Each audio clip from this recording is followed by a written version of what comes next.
Hey everybody, gonna turn this off so I don't get copyrighted, copyright canceled on YouTube. All right, real quick, Bo Knows Stuff. That's the name of this podcast and video series. But what it really is about is me, knowing that I don't know everything and trying to continue to explore things. So today's episode is about 4 things that have been revolving and I keep hearing on different podcasts that I'm taking in and things that have affected me that I'm doing with my own health, and I want to pass along to you guys. So as much as I consider myself an expert, if you're familiar with the Dunning-Kruger curve, Dunning-Kruger effect, basically that the more you know, the more you realize you don't know. And it's that initial concept in the beginning where you know, when you graduate from physical therapy school, let's say you have a doctorate, cool. There's the coolness of being Dr. Bo. And so you think you know a lot of stuff, but yeah, the more you continue to learn and you encounter patients and explore the science, the more you realize nothing is certain, nothing's definitive. And that's why we call it physical therapy practice, medical practice. It's a practice. It's something that we continue to work on. So today, let's center top 4 things that have been coming up for me. And again, things I've been listening to, reading, talking to other folks about. Number 1, DHA. So what is that? I actually don't even remember what it stands for right now. D something hydronucleic acid. No, that's DNA. DHA is, goes along with fish. It's in fish oil, and it seems to be a brain protective, powerful tool. All right. So, EPA DHA is what you're going to find in fish oil, and you want good quality fish oil. I speak with a lot of people who take fish oil, and then when I ask them to look at the label's not always great. All right. So what are we looking for there? We want the EPA DHA to be the majority of what is in the fish oil. Okay. So I have a few other videos on this. If you have questions about this, let me know. The other thing I need to throw out there just to cover my own butt is none of this is medical advice. Again, this is stuff I've learned. You should do what works for you. You should speak with a coach or a consultant or a doctor, someone who really understands what they're talking about, that you're trusting with your own health. But DHA, the more I hear about different conditions, aging is something I look a lot at. Parkinson's disease is something I've been researching a lot recently. DHA seems to have a lot of brain protective effects. As I grow older, one of the things I really focus on personally, and again, when speaking with people and helping guide them through their journey, is I want you to keep your brain and get your brain stronger.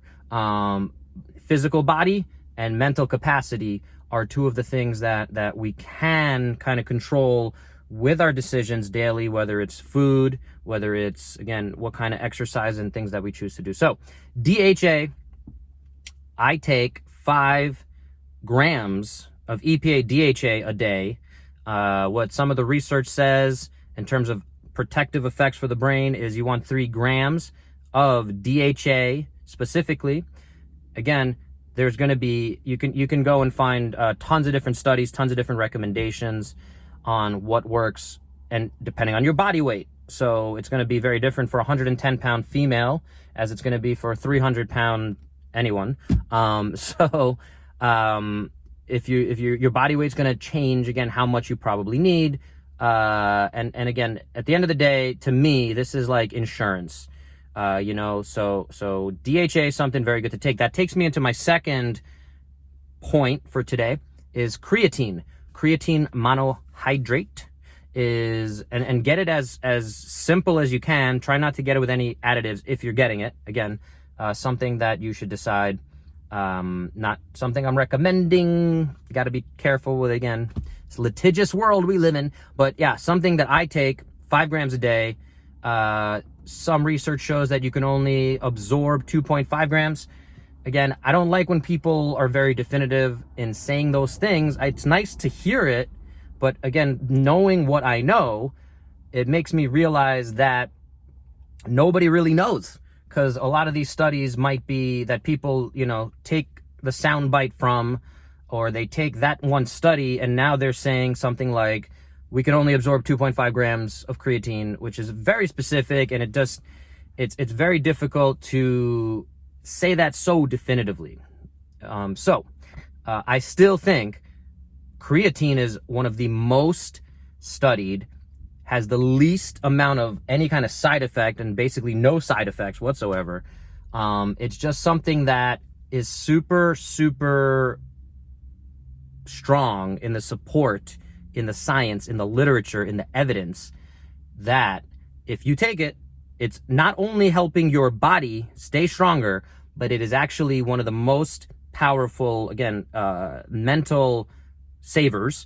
It saves your brain. And again, maybe I should have had a little extra, because I'm feeling a little, if you're not picking up, it's a little early for me here, but I wanted to get this done. So, not feeling as super sharp as I should, but I think I didn't sleep enough. And my quick story, I'm going to tangent after doing 2 points, is had to pay a speeding ticket, and I had to drive about an hour to go do that. And it turns out I didn't actually have to go, and I could have just paid it online, although it said mandatory appearance on the thing. But then they're like, yeah, you could have just done this online.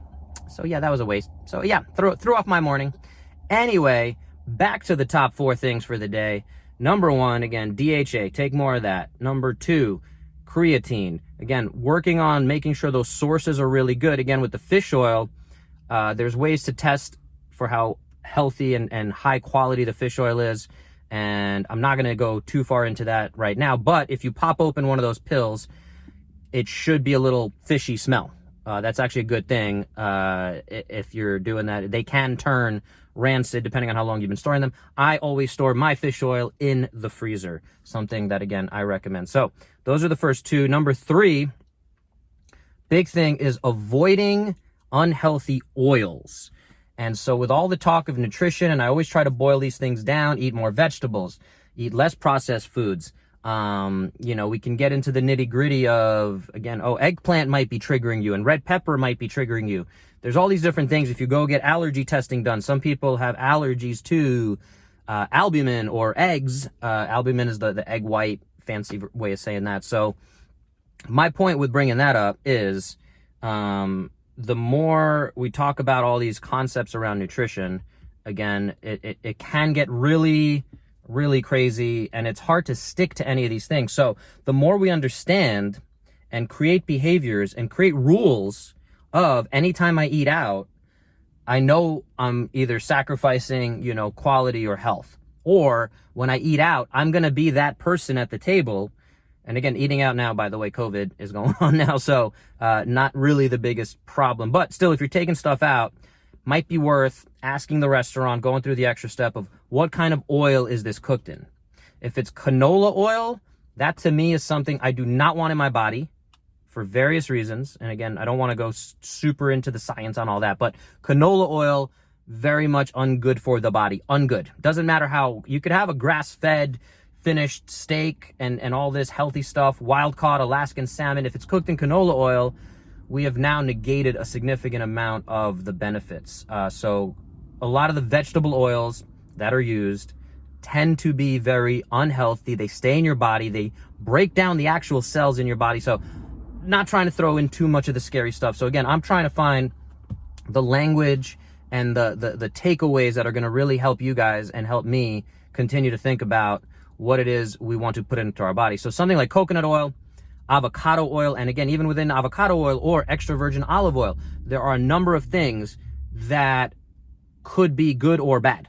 And you need to start looking for, so with like extra virgin olive oil, it should be a certain type of color that tells us it's super healthy, more on a greener side almost, not so much the watered down-ish kind of stuff where, again, a lot of restaurants, especially an Italian restaurant, which I don't eat at Italian restaurants too often, having grown up in Brooklyn and having a very high bar for what it is to be at an Italian restaurant, I think. But when I do, it's they bring out the oil sometimes, and you know, for you to dip your bread in. Again, I don't eat a lot of bread. But the point there is the olive oil, you can tell when it's high quality, and you should be able to tell when it's kind of lower quality, again, stuff that you don't want to put into your body. So for me, the big picture of food is risk reward. Is there risk with, or what is the risk with this oil? Or again, if I'm having a burger, should I be thinking about the quality of the meat? Should I be thinking about what kind of oil it's cooked in? Yes, we should. And again, it's tricky and it's complicated. And if you have a lot going on, I'm hoping that this podcast, this video will help you get a little better understanding and ownership of these concepts so that the next time, or at least to start, open up dialogue. So again, if you have further follow-up questions on like, hey, you mentioned this thing, that's what I'm hoping to get out of a lot of this. A lot of these concepts are from conversations I'm having with other people. I'm like, yeah, I think people should know that there's a lot to these vegetable oils, and why canola oil specifically is something like I just don't want in my body. It's just not healthy, and it's probably making us less healthy. The analogy I'll quickly use is these bad oils are the equivalent of paying like a 5% tax on anything you're doing. So if you have a good healthy meal, a salad, and they're putting canola oils into that product, or the bag of chips or whatever, and you think, oh, it's just one bag of chips and I'm gonna work it off or sweat it out. That stuff can stay in your body and do some pretty long-term damage. So again, think of something in your bank account that's just draining your bank account, all these fees, so every time you have some canola oil, it's adding a 1%, monthly fee for your bank account. So whatever it is, you have $10,000 in your bank account, boom, that's, I'm bad at math. $10,000, 1%, so that's $100 fee, right? Yes, math. I used to be really good at it. Sorry. So, right? That's right. I think that's right. I start questioning myself. Sorry. Those are the top 3 things. Number 4 I'm going to mention is what I keep coming back to, and I was listening to a really good podcast. I'll try to link somewhere, is Dr. Rhonda Patrick, who studies this stuff. And again, as much as she knows, and I trust her, again, she's relying on this litany of research, and she's really good at finding experts to talk to. She was talking to an expert about Parkinson's disease specifically. She used a line that basically, just for Parkinson's disease, but again, this applies to me, and this is something I keep seeing, is exercise is the panacea. Exercise is the shotgun approach. It's the cure-all. So the better we can get at exercise, obviously I'm posting a lot of content on here about exercise. I'm trying to get people to move better, to move more. A lot of times, it's the population. Again, if you're listening, are you someone who's not exercising at all and you need to go from 0 to 1? That's a big jump. Or are you someone who's already exercising, and we can say, hey, what you're currently doing is not the most effective and efficient thing for your body. And if we just change an hour of whatever spin class you're doing to an hour of weightlifting, or adding in 10 minutes of stretching a day, whatever it is, but it's got to be individualized for you.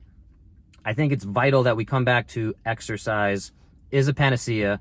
If you're not including high intensity exercise, and even how we define exercise, again, I get a lot of people come back at me and say, well, I walk 30 minutes a day, and I say, that's wonderful. However, our bodies are designed and respond better, and they're going to live longer and be healthier and help us achieve our goals.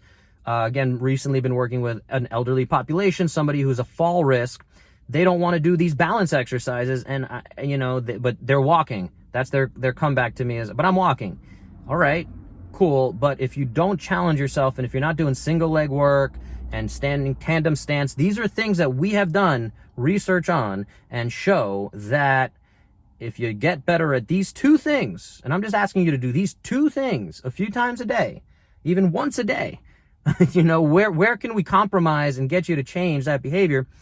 So if you can do those 2 things and work on balance and challenge yourself, I know you don't like it, but if you can do those 2 things, you are much less likely to fall. Right now, you're at a medium fall risk or a high fall risk. You already fell, you broke something.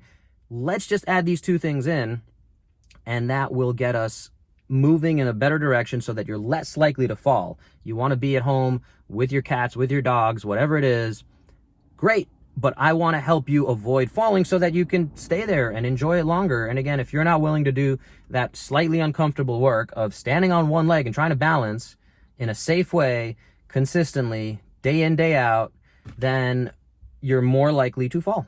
And again, it's finding that behavior change, and it's going to be different for everyone. And maybe my approach doesn't work. Maybe we need to get you talking to someone else who talks your language. But yeah, that's it. Those are my 4 things.